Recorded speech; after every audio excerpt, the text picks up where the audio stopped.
припинити агресію проти України та забрати свої війська. З такими вимогами до стін російської дипломатичної місії при ЄС у Брюсселі прийшли десятки протестувальників. Це представники місцевої української та кримсько-татарської громад, а також солідарні грузини, білоруси, німці, нідерландці та росіяни. Водії, що проїжджали повз, висловлювали підтримку, сигналячи з автівок. Вот готовящаяся война, она для крымско-татарского народа началась еще в 2014 году, 26 февраля. Мы на своей шкуре испытали все благоденствие русского мира. Я думаю, что мировое сообщество должно сейчас консолидироваться, чтобы противостоять російській агресії. Справа солідарності з народом, який змагається супроти терористів, це справа кожного сумленного чоловіка. Я лічу собі, мої сябри лічать, що допомогти Україні, коли вона заливається кров'ю, коли накладеть своїх лепших синів, це мій обов'язок як християнина, як просто громадянина. Це є дуже міжнародне, дуже символічно біля місії Росії при ЄС, європейській міжнародній інституції. Ми, міжнародна спільнота, просимо.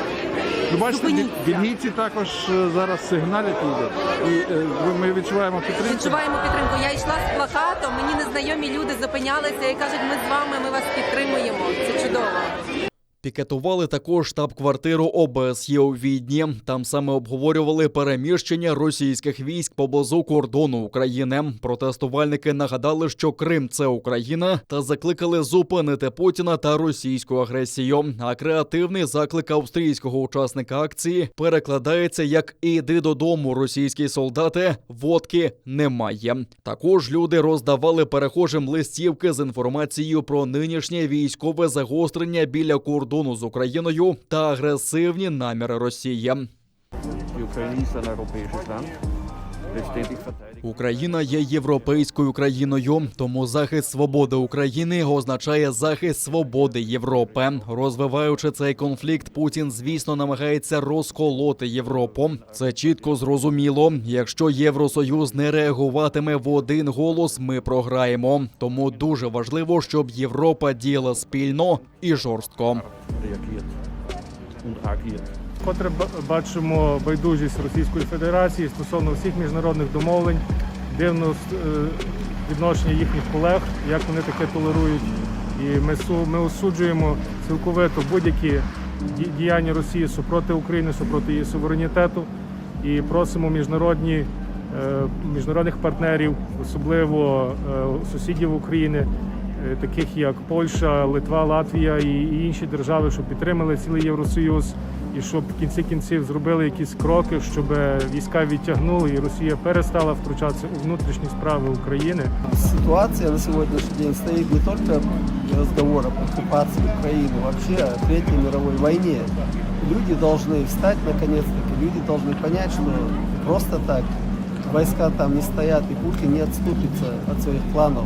Несмотря на все заверения об отводе войск, там какие-то другие обманные маневры, которые совершает Россия, нельзя этому верить, потому что мы на своем опыте чеченском знаем, что ни одному слову русских, ни военных, ни политиков верить нельзя.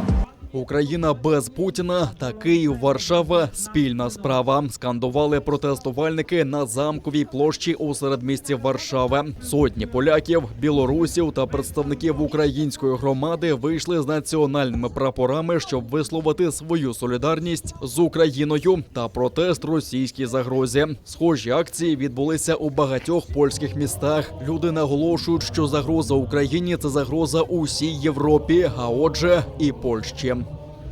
Київ, Варшава, спільна справа.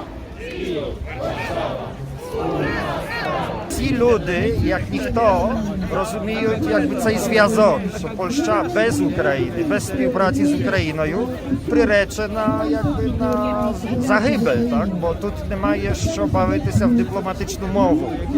Бо те показує історія, але те показують також останні заяви Путіна, що його метою не є лише підкорення одної країни, його метою є відбудова російської зони впливу. На знак протесту уродженець Калінінградської області порвав російську конституцію біля брами амбасади країни-агресорки у Варшаві. Координатор Балтійської республіканської партії також передав до посольства ультиматум, в якому підкреслив, що у випадку відмови Кремля піти на деескалацію, його партія ініціюватиме проведення референдуму щодо виходу Калінінградської області зі складу Росії. Я позвонил на горячую линию, представился как россиянин. Они отказались выходить. Причины какие-то глупые. Но в связи с этим я ультиматум от Балтийской республиканской партии кладу им в почтовый ящик. Пускай читают и воспринимают его всерьез. Шутки закончились.